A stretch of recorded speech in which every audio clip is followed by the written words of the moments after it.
Hello. Is it all good? I think, are we on time? We can start? Awesome. Thank you everyone for joining in today. We have a great panel ahead of us. I do have some guests for us from around the globe, from London to Dallas to Tokyo. And it's going to be a fun one. We will make sure that we leave enough time for you guys to ask questions. Feel free to make it unvarnished. We will try to keep it as open as possible. But let's start with a quick round of introductions across the board. I am Vivek, founder of Gameramp. We provide growth capital to growing consumer apps. And with me are investors, and I'll let them introduce themselves. Hello, I'm Walter from Makers Fund, based in London. And I look at a lot of our investments in Europe and in India, across PC, console, and mobile. Should I give an intro about us as well, like as a fund? Please do talk about your fund as well. Yeah, exactly. So, Makers Fund, really quickly about us. We are a global venture capital fund. Started almost 10 years ago now, so we've been around for quite a while. We've always been focusing on gaming since the very start, and we invest mostly in gaming content. So studios, bread and butter tends to be seed Series A, so checks that go from 5 to 15 millions. We've done lower, we've done higher, but that's roughly where we position ourselves. And what else there's to say? As I said, we're a very global team. We have people all the way from Tokyo to San Francisco. And yeah, looking with a lot of interest to India. We've made a few investments here so far in very, very good teams, and we are always actively looking for new great founders here. Harrison? Hello everyone. I'm Haru, managing MIXI Global Investments. MIXI is headquartered in Tokyo, Japan. We are listed in Tokyo Stock Exchange. We operate the mobile gaming and consumer tech and the sports businesses. And I belong to the investment corporate dev and investment team there. Then we decided to start this India-focused fund, MIXI Global Investment under MIXI 2 years ago, 2023. It's a 50 million early stage fund, and in the past 2 years that we invested in 10 startups already in India. And actually, since then, I've been spending a lot of time in India. So last year, I counted the number of days I'm staying in India, and it was 160 days in India. Just about to be a citizen. Yeah, in Bangalore, Delhi, Mumbai. So I say, I'm getting familiar with, India, and I'm really excited with the, growing ecosystem and, founders I keep meeting, very good talent. So yeah, I'm happy to be here today. Hello everyone, my name is Etsuko from SEGA, corporate development and as well as operating a corporate venture capital at the SEGA Summit Holdings. It's a pleasure to speak with such gorgeous speakers today, and I'm very happy to be here.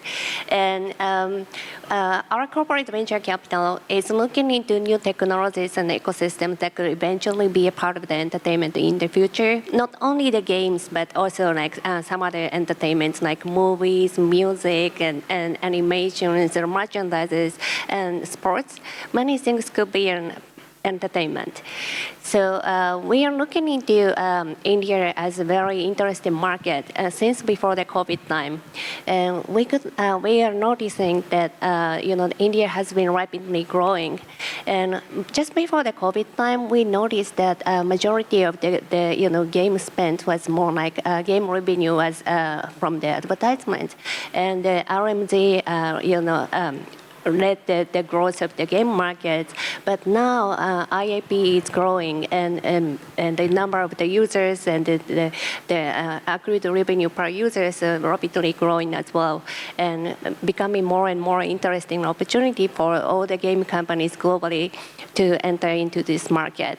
And also, one thing I noticed is that India has very unique cultural background, and each state has a different unique behavior.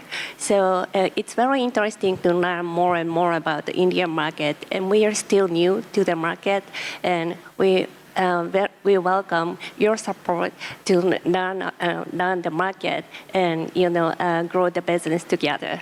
Very nice meeting you. Hi, nice to meet everyone. So I'm Yasushi from GFR Fund. So GFR Fund is a United States-based VC firm. We are managing the 100 million fund focused on the entertainment, consumer tech widely. So basically, we invest in the United States and the EU mostly. And putting the, we are looking at the pre-seed, seed stage, and the Series A stages in entertainment consumer. We of course doing the game investment, but we also do the, other entertainment consumer tech as well, ranging from the social media, digital media, and e-commerce, fintech, even D2C as well. We are investing very globally. In terms of the India, we already made the, for investment in India. We also, looking at the game ecosystem-wise, game studio, of course, in India. Also, at the same time, we also invest in entertainment consumer tech in India. So, unlike, Haru-san, I only made one trip through the year. But, I'm trying to, make a good investment in India too. So, yeah. Particularly, I'm very looking forward to meeting very strong, very passionate founders in India. That's a very different from the other countries. So like I'm looking at the US, EU, also Japan, globally. But the founders in India is very passionate, very hustle, very working very hard. I really love that, that kind of the behavior. Yeah. So I think clearly there is money to be taken, guys. I think that's the message. But curious to understand, I think Etsuko touched upon a bunch of the factors about what makes India compelling. When we think about what has happened over the last 10 years in broader global games venture market and what has happened in India, globally venture market has gone through a relative slowdown in deal count and deal volume activity over the last 2-3 years. Whereas in India, the early stage activity still remains relatively stable. So within your funds, and feel free to be candid about this, what are generally discussions about India being a market which is distant from the trend of the global venture market, right? Why is India featuring among internal conversations and why pay attention when there are companies being built everywhere necessarily, right? I think would love to probably start with you, Walter, and then Aaron. Yeah, totally. So a few things to say here. I think first is, generally speaking, like the common wisdom of a lot of funds around the world is that the Indian consumer doesn't monetize well, right? And I think that maybe used to be true a few years ago, but we're definitely seeing trends that that's not true anymore, right? We see it in, of course, we saw it with real money gaming, but we see it in a lot of other businesses. We see it in short drama, and we see it in the entertainment, in a lot of entertainment verticals. This is driven a lot by, more technology penetration in the country and a booming economy that, frankly, it's something that in Europe and in the US we don't really see that often, right? So I think that is one thing that's really interesting, right? Growing economy, the belief that tomorrow is better than today, and that is really something that we thrive upon a lot, right, as venture investors. Another thing that is quite interesting is the development of talent in India. And gaming is a pretty peculiar industry, right? As we all know, there needs to be time for talent to be developed internally, right? And we have seen it in many other development hubs around the world, like Sweden for PC console or Turkey for mobile. It took a few generations of companies to get to the point where now you have a very, very thriving ecosystem. And I think India is in its early steps in this journey. Maybe not that early. Maybe it was early a few years ago. Now it's actually, we're starting to see a bunch of very good companies building great businesses in the entertainment sector. And a lot of them building for the Indian market, but not only, right? So yeah, I think that this development of talent, I think we're already at like the second generation of great companies being built in India here in this sector. And there's going to be many more. Yeah. And it's just going to be more and more interesting, I think. Yasushi, you wanna? Yeah, maybe I can add a comment. Actually, I completely agree with the talent-wise. So when I'm looking at the talent in a global level, so particularly talent in India versus talent in global, including the United States. So talent in the United States, okay, they are senior, they are very experienced, have the great skill set, but they're kind of relaxed. But in the talent, they have work-life balance, do they? They have work-life balance, is it? Yeah, totally. They start to work from 9 a.m. to end in the 6 p.m. Yeah. then start doing the great stuff.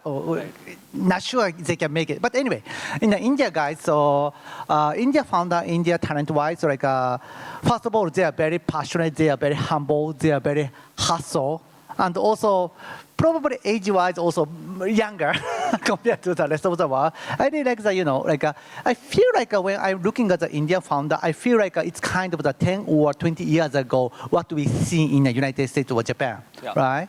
And it's happening in India now. So maybe people talking about India in terms of the market angle, but I would rather see in India as a founder perspective. Oh my God, this is a great talent we looking at 10 or 20 years ago. Maybe that was me. But anyway, yeah, I'm looking at India, really good talent market-wise, yeah. That's fascinating. And since Haru-san, you have done like about 10 deals in India so far, clearly you already found conviction. I think in line with our theme around curiosity to conviction, you seem to have found some amount of conviction. What is your mental makeup in terms of getting to that conviction by your underwriting process? What do you look for in founders in the early stages, and how does that connect with your broader investment thesis as a corporate venture capital fund with a dedicated strategy in India? How does that look like top down? Yeah, thanks for asking. As I said, we started in 2023, 2 years ago. That was the time that there was a funding winter. I mean, the funding was more difficult. So when we announced it in the press release, that the journalists kept asking me, why are you investing in India?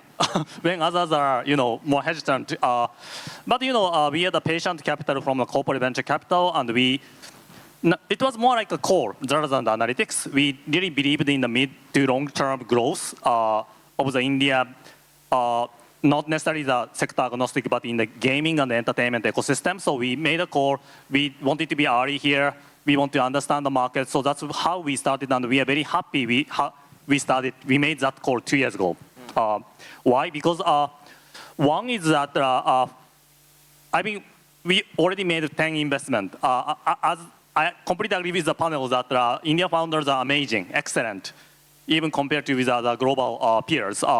Then naturally the founders are learning a lot, not just within India, but globally. So their business thesis and the execution has been already great, but their business thesis is already getting matured. So their business is actually getting more and more interesting nowadays. So we see a more strong contender for the global, not just India, but global winner of the startups now. Then the consumer spending, like in-app purchase, auto UPI is also very strong change. Domestic, spending is also growing, and also projected to be grow. So that's even better. So I think now we are very reaching this. It started as a core, like we are interested in it. We wanted to be here. But now I think we feel more confident that what we are doing is, makes sense. And we want to commit more time and more resources in the India market on the company strategy. Etsuko, do you want to touch upon parts of that? Because while it's compelling for me that there are more competitors and generally like more activity from an early stage perspective, we definitely have seen that a lot of it hasn't translated into continued success, especially in gaming investments in India, right? When you think back from investment, it's not been the case that there will be no investments at all in the country. There have been from 2015 onwards. So certainly some of the things that you mentioned have changed, but would love to hear you guys talk about how has the broader sudden changes impacted the way that you think about risk, right? For example, we have had regulatory changes right now which just completely reset our expectations, and I'm sure this is quite close home to you, Walter, as well. But would love to know from you, since you're looking at from a capital allocator across funds perspective as well, how do you think about regulatory risk, and does that change the way that you think about the opportunities in the market? Thank you. Well, as a corporate venture capital, our first priority is not to make a financial return, or maybe to make a fast mover in India. But we would like to learn the market and deploy the business, and as India is becoming more and more important market in the global market. So the regulatory change, that's a big impact to the market. But probably, the new technologies implementation or the change of the infrastructures always created a new way of entertainment. Always created introduction of the new game style. So probably this is going to be a good point to make changes. So it's probably whenever the new changes made, it's a good timing for the investment. And for the business development perspective, it's not the good timing yet. Probably it's a timing for us to learn and see what will be the next good step. So, and one important function of our CBC is to learn about the new markets or new trends which the business divisions are not actively looking into, and we are the ones to have the attention to the new market and changes in such a market. And that's why we invest into more of the venture capital funds, like Makers Fund or GFR funds. We are invested to those global gaming funds, and we learn the changes or the trends of those emerging markets. And whenever it's time to develop or deploy the business, we're gonna go. But probably it's a good timing for the investor to invest in such a new changing timing. Walter, do you want to touch upon how some of the more recent journey has been? I'm sure there was a period of volatility that none of us expected. Do you want? Yeah. Yeah, I think generally speaking about regulation changes, right? That is a thing that investment can impact you very positively or very negatively, right? Usually deregulation helps and regulations don't help.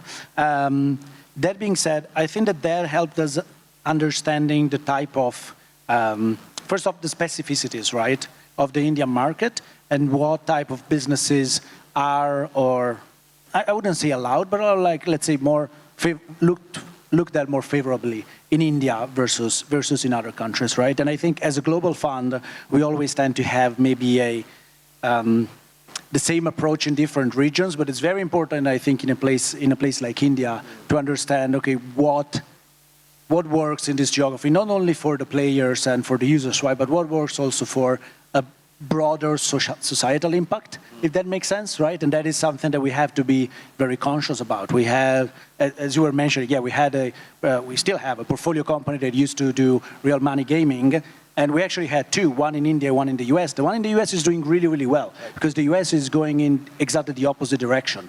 But I think as a global fund, we have to spend more time here and learn the specificities of the country, because things that work in the US don't necessarily work here in terms of the impact they have on the society, and we have to be sort of better with that. Right. So clearly there is some amount of ambiguity that you guys are like managing through, and I'm glad that there is a long-term view in terms of making some of these bets. Tell us a little bit more about how you guys are thinking about the macro big trends that are like playing out, and what about how they are like percolating into various sub-markets within the global gaming space, right? Are you guys seeing any interesting global themes or local themes in certain markets that you feel are transferable and hence part of your investment opportunity or your thesis in the market? Feel free to pick it up basis whoever has interest in this. Yeah, so maybe starting from here. So like from the, that's kind of the difficult question to answer, I guess. But from the global market-wise, so I'm based in the United States. I may be mainly talking about the United States. So, but in terms of the United States, like entire macro environment is still tough, right? So like all startups, all other alternative investment generally tough.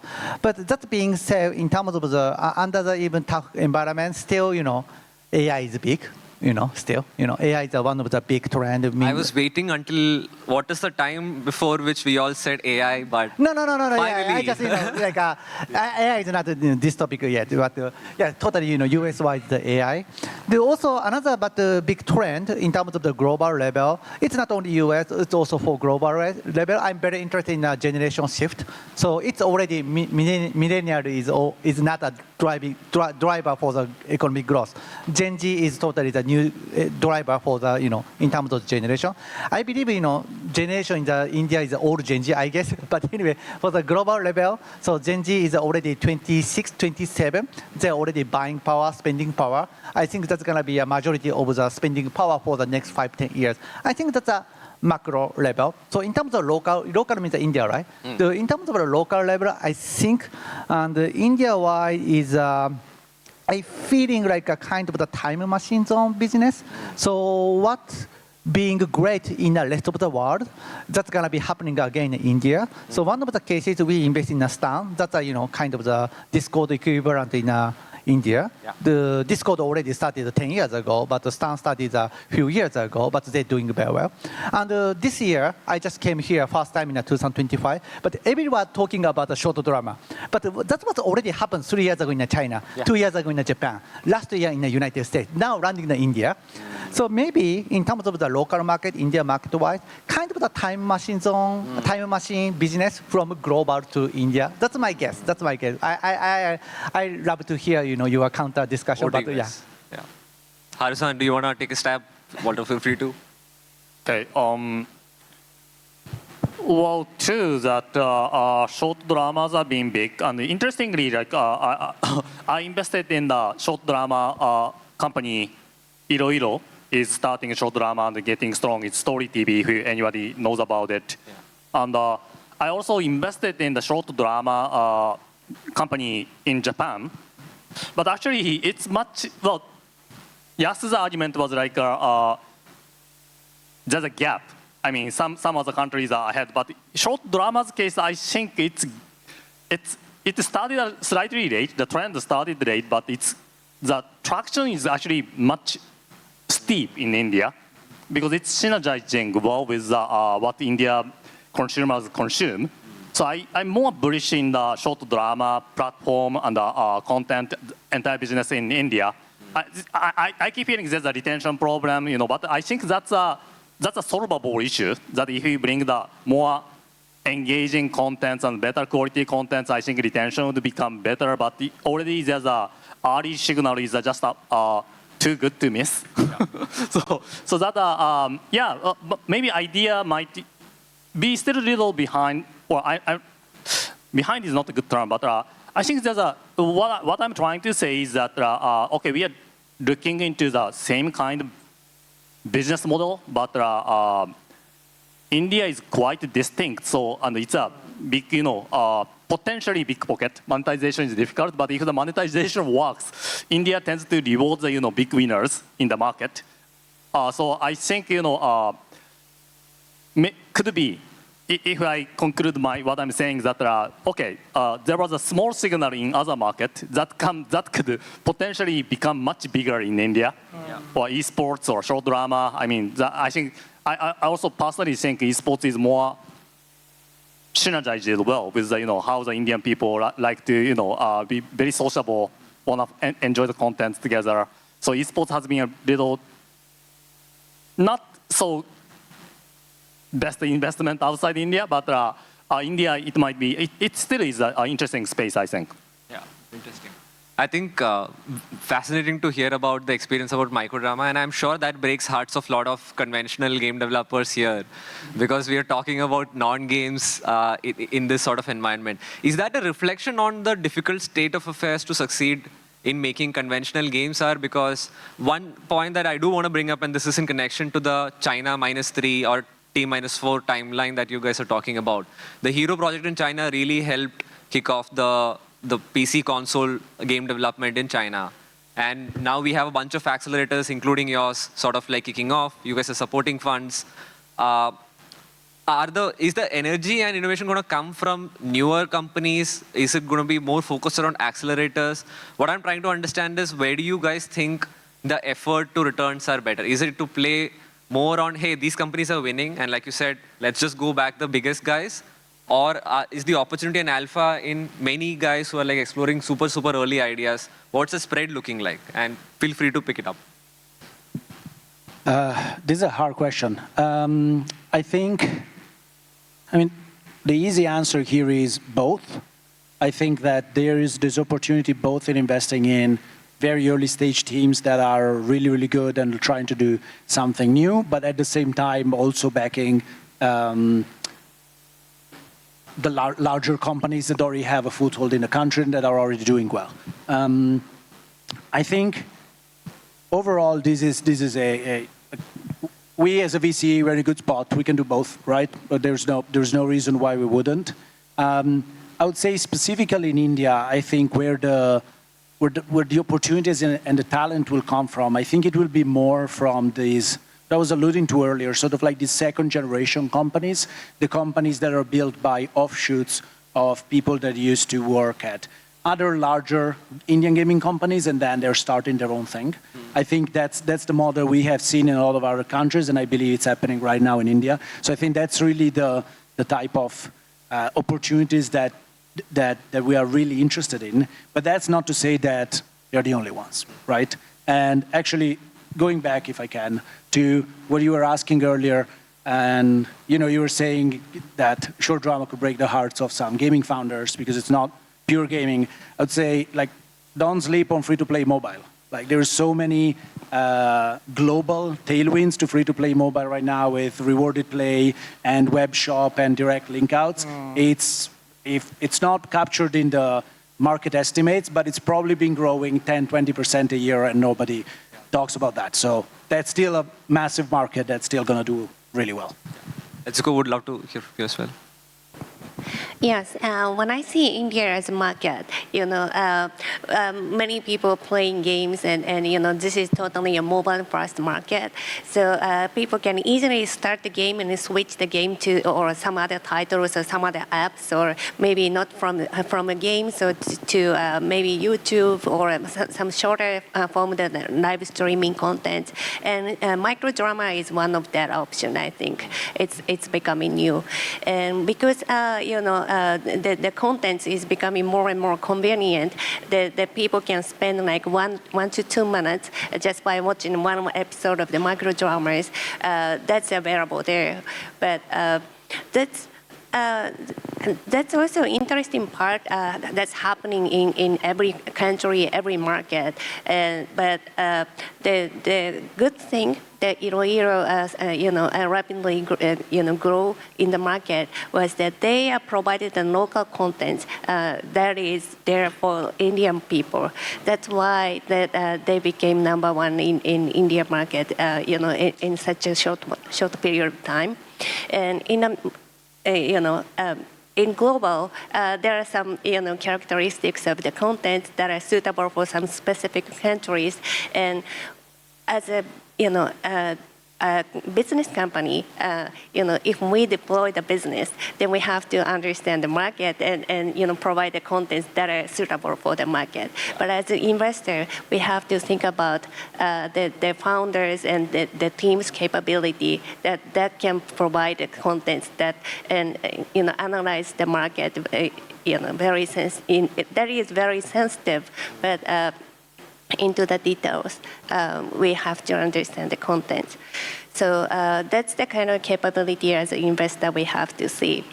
And what I think interesting is that,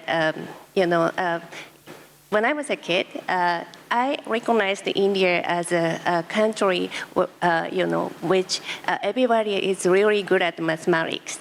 And after 30, 40 years, I see India, and probably that's one of the strengths that you guys are good at, not only engineering and development, but also the analytics. So probably you can do the detailed analytics to understand the market and do the UA into the market specific. And that's also one of the winning point that you may have. No, that's awesome. And before I hand it over to the broader audience, I do want to take one final take from all of you guys. And this is more from the perspective of the scores of people who will inevitably reach out to you guys, proposition you for a pitch, wanting you guys to invest in your company. Tell us the difference between what does it take to take a meeting for curiosity. We are like, oh, this is an interesting company, let me talk to them. What's the journey from there to saying, and actually, hey, I have conviction, I'm going to write you a check. What does that difference look like? Because you do set up people for missed expectations when they don't know what they're signing up for. So it'll be good to hear from you guys directly. Yeah, I just discussed, right?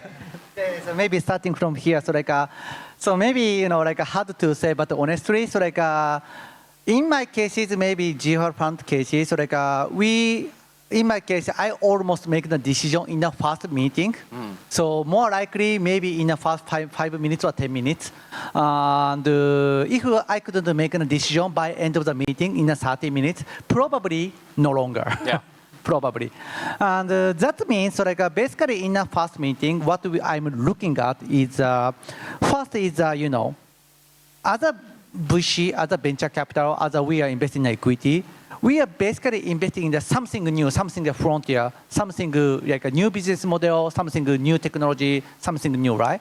So it's the first time, the first 5 minutes, 10 minutes, if it's an idea or product is something already existing before, right? So it always needs some new angle. That's the first part. The also second part is a totally founder.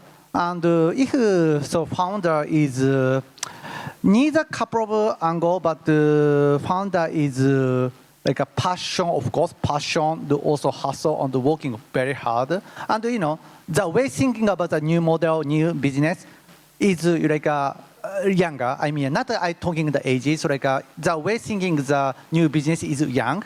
So the founder is always looking at the great business model, great new market, great new technology, whatever. But I also, identify from this angle, do they are doing the kind of something new? Are they the great founder to identify the something new? When I looking at the founder, after 5 minutes, 10 minutes, I totally get it. Okay, this is a great founder to do something. Then keep discussing 10 minutes, 20 minutes, 30 minutes. Then I get more more like a comfortable, okay, this is a great founder. Then I go into the next step, more due diligence or meeting another partner. But if it not come to lead to the level in the first meeting, probably, in a second meeting, third meeting, fourth meeting, probably I would not. Some exception, yes, but basically, yeah, I make almost decision in the first meeting, even 5 minutes, 10 minutes, yeah. But I would love to hear other thoughts too, yeah. Please, Etsuko would love to hear. I think his opinion is definitely first impressions matter. So guys, pay up. Over to you guys. Yeah, so of course, everything that Yas says is absolutely true. 2 points that I want to stress that we look at a lot is, first is the understanding of the audience that you're building something for. That's really, really important. And understanding of the audience doesn't necessarily mean like knowing the data or knowing like a survey that tells you what you're doing is right, but really being immersed in the communities that you're building for, right? If you're building a PC console game, explain why the current games are not satisfying that need in the players. And same for mobile, like explain why there is something out there in the market that players are looking for. That's really important. And the second thing is execution. Of course, that depends on stage. For like pre-seed and seed investments, often there's no execution because the company is not started yet. But in this world of gaming, ideas are really a dime a dozen, and we hear the same pitches 50 times a year. But then the execution on the pitch and the details of the pitch are really what makes a difference between a company with a good idea and a great company, right? So the sooner you can get some validation of your execution, the sooner you can push your product out, even if it's unpolished, but as soon as you can get some feedback from the players and use that to build validation, that's the better. Thank you so much talking about the audience. I 100% agree on. I also looking at the founder looking at the product technology or looking at the audiences. I would love to see the founder looking at audience rather than technology product for sure. It's good. Do you have a view on could be fund managers as well, I think for all intents and purposes. Right. Sorry? No, the question was for Etsuko. In terms of the view on moving from curiosity to conviction, as per the theme, what is your view? What does it take for you to be convinced to do a relatively larger check into a company? Right? I think that's where we're getting to. For me? Yeah. Oh, okay. Yeah, well, I agree, Yasu and Walter's point. And as a corporate venture capital, not only the technology or the problem solution is interesting, but also we could think about if in some not the short term but the mid term to long term future, if we could utilize the technologies or the solution as a part of our business, or maybe to make it use it as a some way to provide a new way of entertainment and become a game changer. Right. Yes. So that's similar to what Walter raised the point. Like if that solution is really solving the problem in the industry, if the founder or the team is team has a depth of understanding of the problems. Yeah, and that's something that we think about if it's a B2B, and if it's B2C, yes, of course, that the founder or the service providers needs to face the market, not to us. Yeah. So yeah, that's the kind of attitude and the behavior that we care about. Got it. Haru-san, any parting thoughts on the theme? Yeah, I'll just add on the understanding the audience. That's very important part. But when I have the meeting with the founder, well, I'd say credibility is also the term that VC likes. I like it too. That it credible enough for the founder to be building this business, and we believe it. Then talking about the audience. Sometimes I get this kind of pitch. I'll show you something we kind of avoid. Founder is still developing his idea, so he says he's confident. But I'm not asking if this works or not. I wanna understand if he's understanding the audience. Then another typical conversation I have. It's still early. It's okay, but I got this 90% feedback, positive feedback from the 10 people. But if you confront the audience and kind of ask them if you like it or not, we kind of say something nice in front of the person. So it's not really credible source of the validation of the business. I think it's okay. It's probably you have to start from small. So it's okay. I'm not denying that, but it's not still on the level of the credibility or level of the understanding of the audience. So we are not usually comfortable. So we might ask the founder to please continue to build something, and please come back to us. Yeah. That's the typical conversation I have. Well, another thing is that, in MIXI, that we kind of think, well, out of all the analytical discussions, that we want the founder's business to happen, something new to happen. It's good for the market. It's exciting. We want your business to happen. Then we are more likely to back the business. Yeah. Which is a little more, risk forward firm compared to, as a traditional bank, or, that's the nature of the venture capital. We want the innovation. We want a good idea to happen. So I think, that's another aspect I wanted to highlight. Awesome. Awesome. I think we do have a few minutes left. Would love to leave it open to the audience for questions. I think we can definitely take 3-4 questions. Feel free to go for it.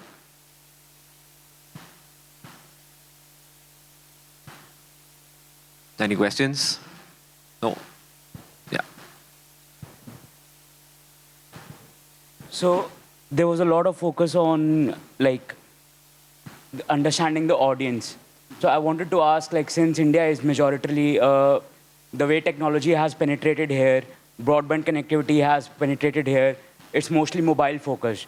So do you think in the coming years there is enough critical mass of consumers or a critical audience? It's okay.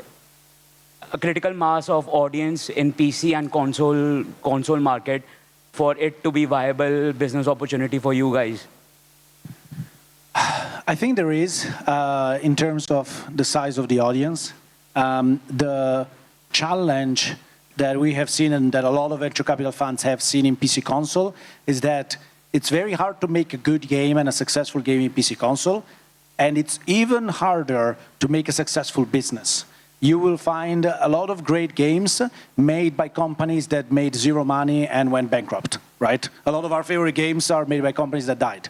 So the challenge there from a business model standpoint, I think, from a venture capital standpoint, I think exists. So if you are building in PC console, you have to think really, really hard about what is the right business model to make it sustainable. And in India, you have the advantage that you don't have the crazy costs of California that almost make PC console development impossible.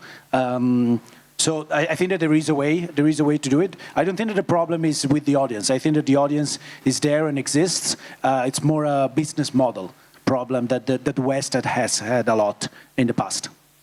And also, if you'll humor me, I had another question. So there's a lot of talk about like the signal comes from the West, or the trends that you've seen maybe a decade ago or 2 decades ago in the West are coming back in India, or you're trying to recreate in India. So what are some of the lessons you think that, like, for example, the COVID bubble, the gaming bubble of the COVID that burst, and with AI coming in and the early adoption happening, the trends in the West with even AAA gaming, how they are moving forward right now in the present moment, what are some of the lessons you would say that the Indian market or Indian founders can avoid by learning from those things?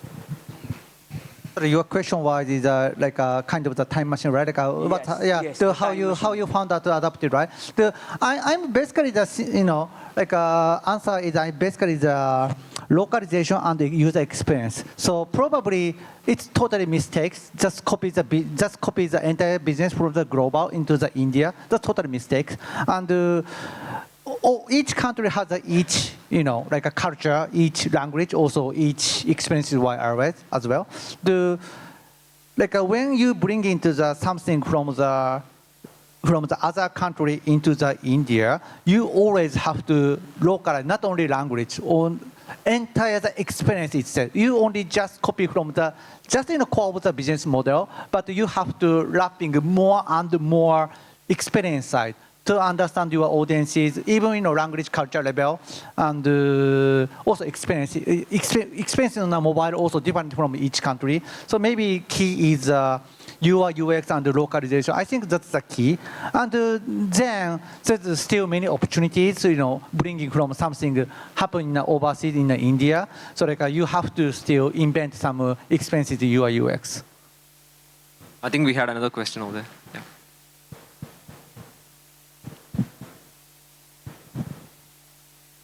Hello, can you hear me? Yeah. So sticking to the theme of curiosity to conviction, when you guys, make decisions from looking at, companies and investing in it, when you look at opportunities, challenges, founders, all these decisions, do you look at from a data-driven perspective? Is it driven by data all the time, or is there any conviction, any other parameters to it? No, I think data is important in some sectors and depending on the stage. Like if you have a mobile game that is soft launched, yes, data is probably the #1 thing we look at. If you're just starting your company, there's going to be no data, right? So we're going to look at the ideas you have, what you did in the past, how well-rounded the team is, what are the dynamics between the founders? Like, do we think that these 4 people can stick it together for like 10 years and build a great team? So let's say data is a part of it in some stages, depending on what you're building, but in many investments is less than 10% of what we look at. Yeah, I'm also thinking the same way. Particularly in the early stage, I honestly didn't pay attention so much about the data. And in another words, particularly for early stage, data can make fake. So I basically don't big trust on the data. I'm more likely looking at the founder can create a community, founder can see the audiences, and there's a massive audience already there to support the founder. I'm looking this way. I'm also looking at their customer, their audiences, rather than the data. I think what you guys are saying in between lines is definitely that the assessment is not just qualitative it's also a mix of qualitative and quantitative for you to get to that assessment. And I'm assuming it varies by stage as well, right? As the company matures and progresses, you'd probably weigh factors differently over a period of time as well. Yeah, but just to add one point, that the data analytics becomes very important when it becomes, for example, like a matured business or the growing up business. So the founder or the team needs to be able to analyze the data or make a decision on the databases when it grows up. So they have to have the capability, but that's not the first point. That's what I they are understand. saying. Maybe point-wise, if you are in a pre-seed or seed, more maybe, Right. data is less important, like a product audience more, but after series, data important for sure. Yes, yeah. There was one more question over there. First of all, thank you for this session. I learned a lot of things like what the global investors are thinking and all that. What I would like to ask is because the mobile market has a lot of proof, like some games are very successful in India, some mobile games, but as compared to the PC games haven't really been a lot of successful in India. So is it something like that you guys think regarding investment regarding PC games? It is not clear. Were you bringing up the point that PC games have been lesser successful versus mobile? Yeah, because the proof of successfulity of PC games is not that much in India. So is that one of the points that you guys think before investing in PC games, if you do any? How do you want to take it? Unfortunately, yes. That India, as know that not many people play PC games here. Even in Japan, console is very strong. PC games are less popular.